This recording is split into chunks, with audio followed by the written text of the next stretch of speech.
కేసీఆర్ కట్టిన కాళేశ్వరం అద్భుతమేంటో అక్కడికే వెళ్లి తేల్చుకుందాం రావాలనే కేసీఆర్ కు సవాల్ విసిరారు సీఎం రేవంత్. అటు గులాబీ బాస్ మాత్రం కళ్ల ముందు కాళేశ్వరం నాశనం అవుతుంటే మౌనం పాటించబోము అన్నారు. ఇద్దరు నేతలు ఏమన్నారో చూద్దాం.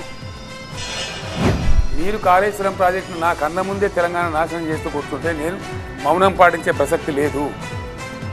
మీరు ఎవడడ్డస్తారో రాండి, 50,000 మంది రైతులను తీసుకొని మిమ్మల్ని పండబెట్టి తొక్కుకుంటూ పోయి దాన్ని రిపేర్ చేస్తా కాళేశ్వరం పంపులు నడుపుతా అని చెప్పింది మొన్న కరీంనగర్ జిల్లా. Yes, I side it. మొండికేసి చేయకపోతే ప్రజలు తీసుకుంటారండి. ఒక చీప్ పొలిటికల్ టాక్టిక్స్ కోసం, మీ చిల్లర రాజకీయాల కోసం దాన్ని బలి పెడతామంటే ఎట్లా చూస్తూ ఊరుకుంటారండి తెలంగాణ సమాజం?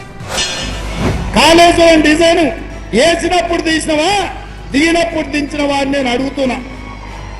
రాపోలం సూటిగా సవాలు విసురుతున్న కేసీఆర్, నువ్వు కట్టిన అద్భుతం ఏందో, ఈ అద్భుతం తెలంగాణకు ఏ రకంగా ఉపయోగపడుతుందో మేమందరం వస్తాం, ఆమె కూర్చుందాం, నిపుణులను పిలిపిద్దాం, మేధావులను పిలిపిద్దాం, తెలంగాణ సమాజాన్ని ఆహ్వానిద్దాం, అన్ని ప్రభుత్వం ఏర్పాటు చేస్తుంది.